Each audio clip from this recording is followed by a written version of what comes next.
Hey, hi guys. I always seem to apologize when it's time for chord video, but I think it is time.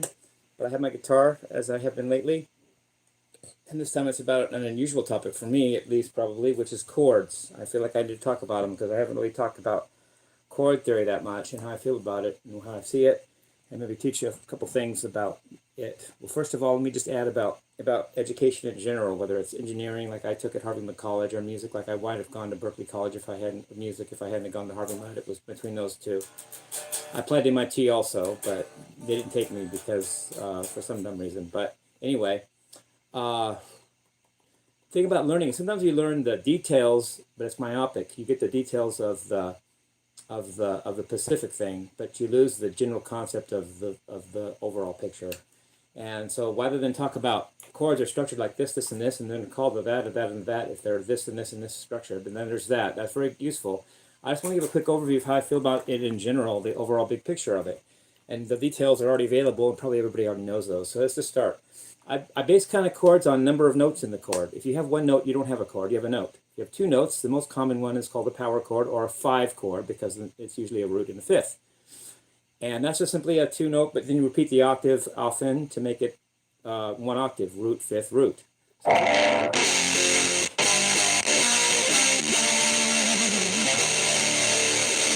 Simply that, and then you have then the next step is 3 note chords, which you add 1 note to that. But it can be, they're one of 2 choices. You can add a minor third or a major third. If it's a minor third, it's a minor triad or minor chord. If it's a major third, it's a major triad or major chord. And that's just this. Minor would be minor,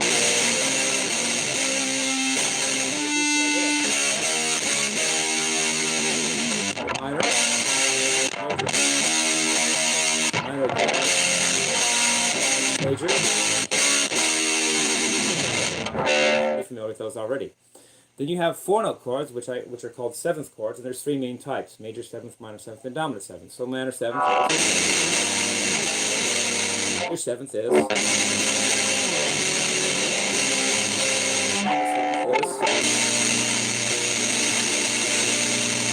Those are the 3 main types of 4 note chords. And then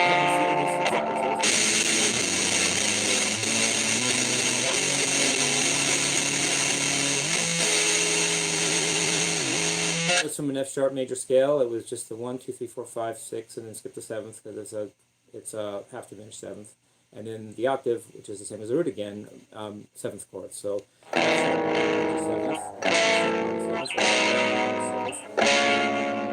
B major 7th, C sharp 7th,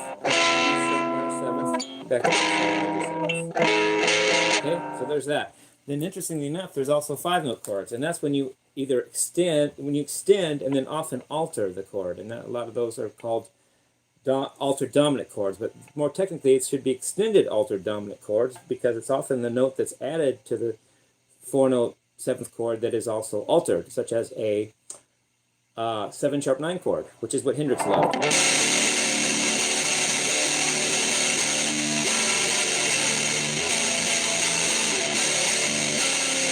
It's a dominant 7th chord with an added minor third on top, but a minor third is also the augmented 9th, and so since it's technically already a dominant 7th chord, which already has a third, the minor third is called an augmented 9th or sharp 9, so it's called a dominant 7 sharp 9 chord or 7 sharp 9 chord. These are very interesting. And then the other type of 5 note chord to me that I like is a 13th chord, and when they say 13th, they usually mean dominant 13th. So here I'm talking about maybe it's a 7th chord with an added 6th on top. The 6th is also the 13th, so it's called a dominant 7. It's called a 13th chord. Root, 3rd, 5th, flat 7, 13. And what's interesting about these 2 shapes between the 7 sharp 9 chord and the 13th chord is that they have 3 notes in common. And if you change the root by a tritone, you get the same 3 notes in there. So that's called the tritone substitution. You can substitute an A 7 sharp 9 chord for an E flat 13th chord, or you can also substitute an E flat 13th chord with an A. You can substitute an E flat 7 sharp 9 chord with an A 13th chord. Let me say that again. You can substitute an A 7 sharp 9 chord with an E flat 13th chord, or you can substitute an E flat 7 sharp 9 chord with an A 13th chord. They're all they're all interchangeable. Substitute one for the other. I'm going to give a couple of quick examples of this. If I'm in the key of A, I could have this.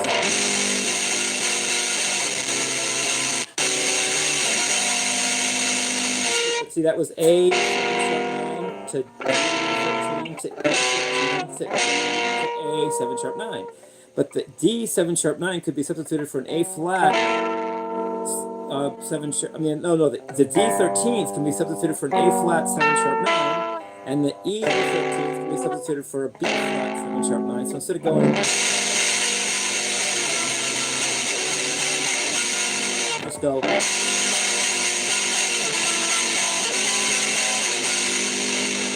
And that's a very cool thing to do. Like make a blues progression that's chromatic rather than based on fifths and fourths. It's, you know, like Elvis is Dead by Living Colour. I think it goes like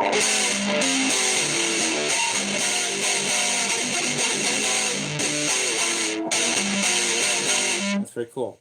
But the reverse can be also true. If you start with the 13th and substitute the 7 sharp 9 for the 13th. Now here I would have something interesting like, let's see if I can do this here.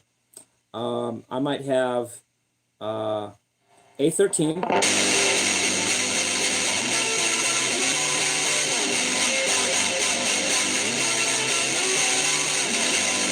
So that's A13 to D13 to E13 to A13. But the D13 can be substituted for an A flat. Let me see if I get that right. Oh wait, let me check it here. Let me change that up. Oh, I know what I did wrong. Scratch that. Sorry. I'm going to start with an A13th to a D7 sharp 9 to an E7 sharp 9 back to an A. That's what I meant to do instead of the other thing. So here's what I have for progression.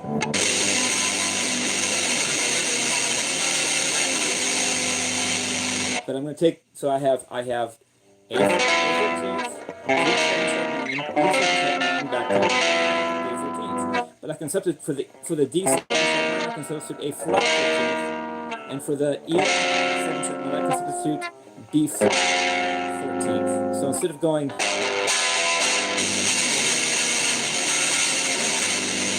simply do the chromatic thing again, which would sound like this.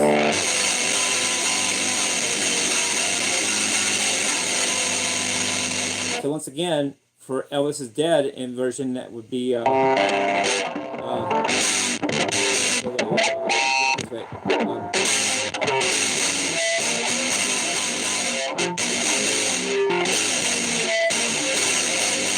in the case of the 7 sharp 9 version.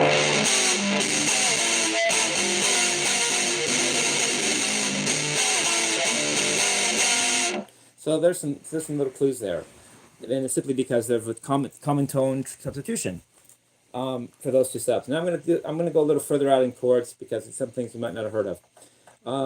There's this easy thing where you just do fifths and fourths cycles in chords, and that's very simple.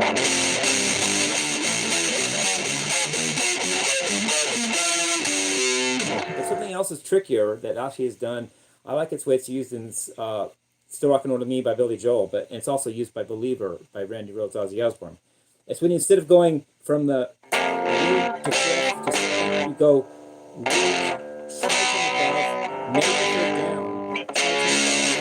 third down, third down, above, and there's a different flavor to it, and you can get this.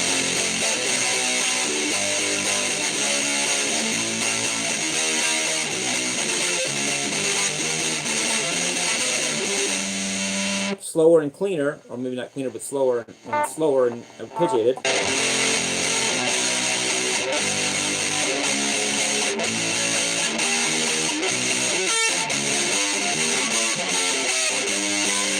And then you can also take, what you can do with that is make it chromatic by taking, when you do up a tritone or sharp 4, is make the second version of that so it becomes chromatic when you do the whole thing. So if I go, I have that's G major, D flat major, A major. But D flat major can also be played in second version like this. And chromatic.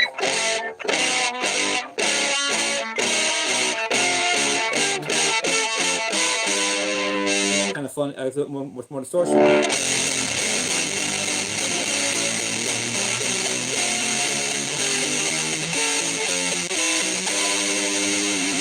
Arpeggiate it like Eric Johnson's style, which he wouldn't dream of playing this particular progression, but using his technique of screen skipping could sound like.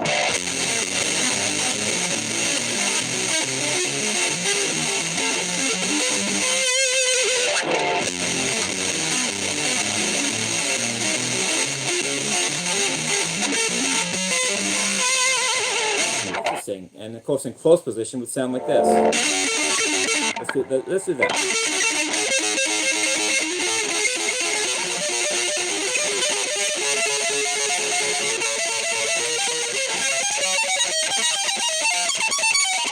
Try it again.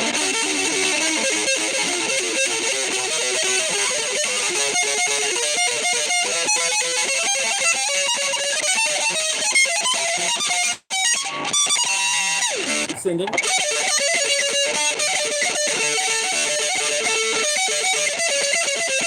Let's see. It'll be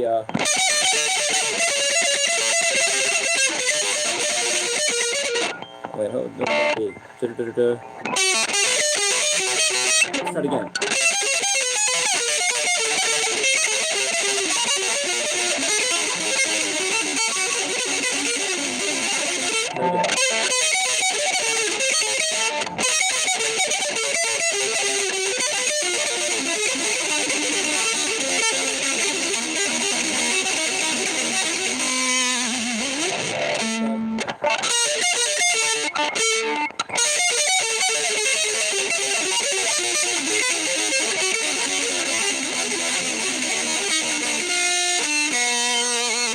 That's cool things. And then I want to talk about, that's the main thing I want to talk about, but, and then you can also, I want to show some progressions with seventh chords, which are 4-note chords, and also triads, even though everybody already knows that. Seventh chords are either in blues or in jazz. In blues, it's 1, 4, 5, they're all dominant sevenths. So we have progression. Simple enough. And then in jazz, it's major scale based, and it's 2, 5, 1s with also other chords added. So 2, 5, 1.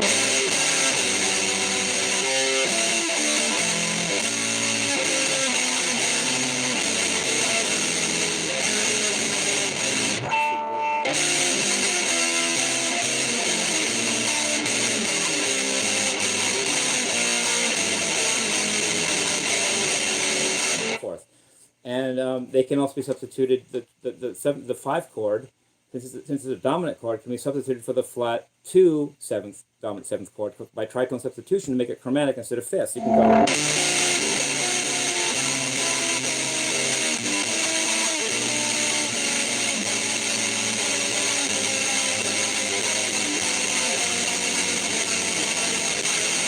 Close position.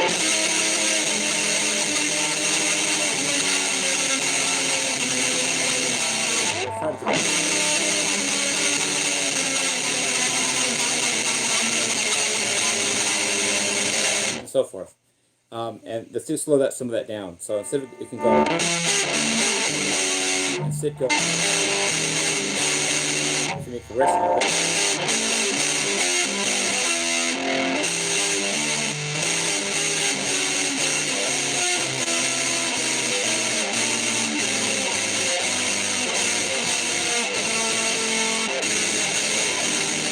And so forth.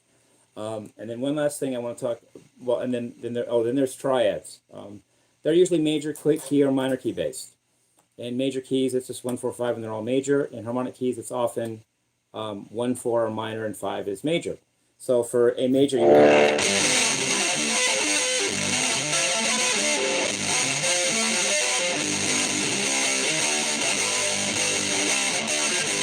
for F sharp minor would be.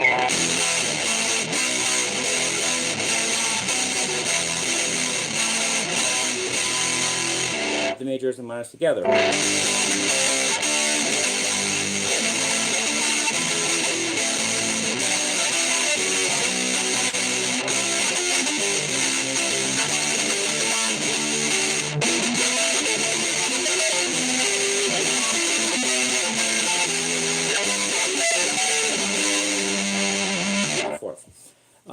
and any other tricks I have, and that's very classical sounding. And then, of course, with blues, you have the 1-4-5 seventh chords, and then usually pentatonic scales. So, and often minor pentatonic, or what's called the blues scale, which is minor pentatonic with an N flat 5. And then in country music, you have just basic triads and usually a major pentatonic scale, and not, and sometimes a flat of 5 would be a minor third added to the major pentatonic scale to make like the relative major of a minor of a blues scale. So I don't know if that might have gone over everybody's head, but whatever. I think that's what I wanted to say. Triads, da da da da. Oh, I want to add one more thing. I was really inspired when I thought of this to play the song Suck My Kiss by the Red Hot Chili Peppers. I've only heard it yesterday for the first time in 30, 20, maybe since it's been out. And then I learned it today, so sorry if I didn't have it perfectly down, but it uses a lot of the interchange between 7-sharp 9 chords and power chords, and also major triads sometimes. And I really like the way they use it in that song. I just learned it just now and put it on my channel just now. I didn't really know the words, so I couldn't really sing it. It's a lot of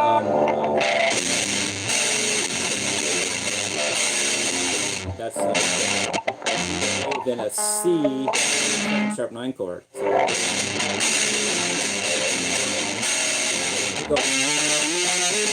sorry, but that's interesting. You can figure that out on your own. It's actually just an arpeggiation of an E minor add 9 of chord. Great genius. If you made a chord out of it, it would just be interesting, huh? And then it's that's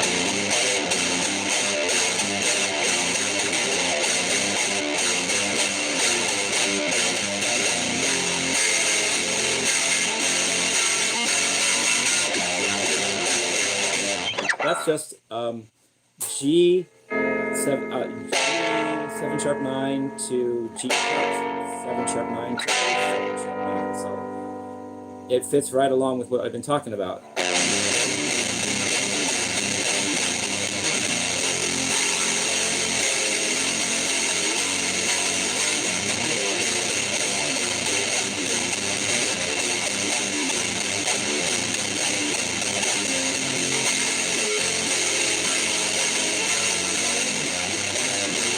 And then it gets to another cool part where it goes. It ends in a C 7 chord, and then goes into the key of F sharp. Let's do that.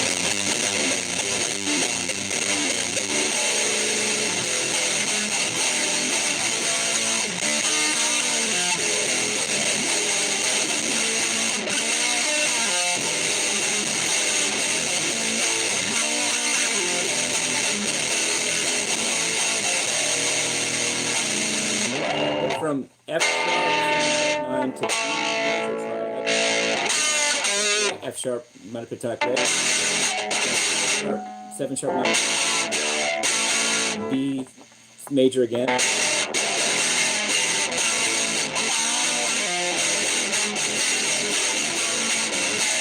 and back to the 7-sharp 9 chord.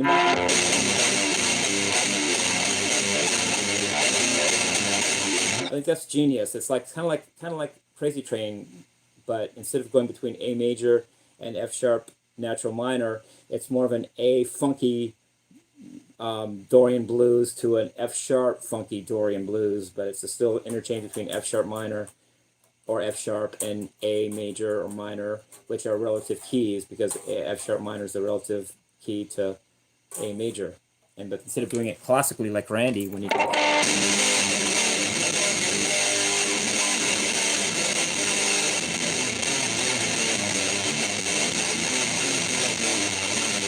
Randy's thinking of it classically, whereas the Red Hot Chili Peppers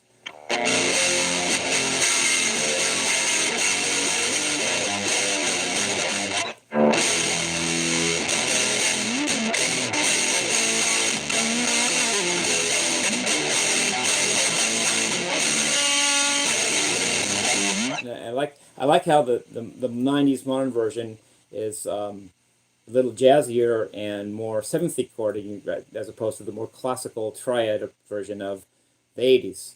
I like both. I mean, you need to know all the music, not just one thing or another, but don't forget the funky stuff too. Like I just learned it. Love you guys. Rock and roll. Take care. Have a great day. Bye-bye.